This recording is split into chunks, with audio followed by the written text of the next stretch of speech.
Guys, welcome to my channel.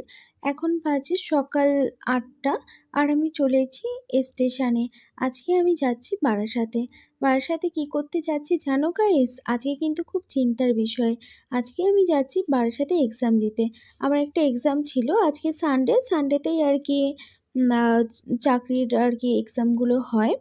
তার জন্য যাব, ট্রেনের জন্য অপেক্ষা করতে করতে ট্রেন চলে আসলো আর আমি বারাসাতেও নেমে গেলাম। স্টেশন থেকে টোটো করে যেতে হবে। আর আমার পরীক্ষাটা পড়েছে গভর্নমেন্ট কলেজে।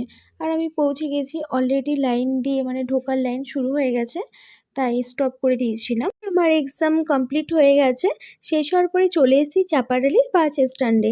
আর এই বাস স্ট্যান্ডটা তোমরা কে কে চেনো কমেন্ট করে জানিও।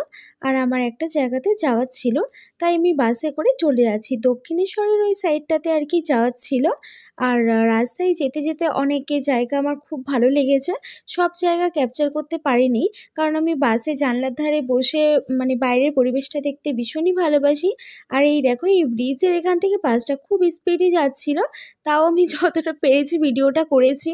মানে ফোনটা আমার পুরো কাঁপছিল, এতটাই বাসটা ওখান থেকে স্পিডে গেছে। দেখো ক্যামেরাতে আমার মাঝে মাঝে আঙুলটা চলে এসেছে, এটা আমি আর কি খেয়াল করিনি, তাও আমি তোমাদেরকে দেখালাম জায়গাটা। আমার ভীষণই এনজয় করেছি এইসব জায়গাগুলোতে যাওয়ার সময়। আর বাসে চড়তে আমি খুবই ভালোবাসি। সবসময় বাসে চড়াটা হয় না, ট্রেনটাতেই বেশি যাতায়াত করা হয়। ট্রেনে চড়তেও আমি ভীষণ ভালোবাসি। আর জানলার পাশে সিট পেয়ে গেলে তো কোনো কথাই নয়। হ্যাঁ, কানে হেডফোন দিয়ে বাইরের পরিবেশ দেখতে দেখতে সাথে লেজ খেতে খেতে আহা আহা, কোনো কথাই নয়। তোমাদের কার কার এরকম ভালো লাগে কমেন্ট করে জানিও।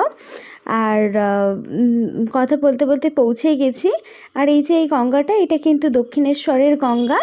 আমি দক্ষিণেশ্বরের ওপার থেকে আর কি এটাকে তুলেছি। এই দেখো দাদা। আর শীতকাল হলেও গাইস অনেক লোক ছিল গঙ্গার পাড়ে, সবাই গল্প করছিল, আড্ডা দিচ্ছিল, সুন্দর সুন্দর ছবি তুলছিল। যদিও অনেকটাই আর কি রাত হয়ে গেছে। আর অনেকে খাবারের দোকানও বসেছিল। এই ঘাটটাতে অনেক লোক থাকে। আর ওদিন ছিল ইতু পুজো, অনেকে পুজো দিতেও আর কি আসছিল।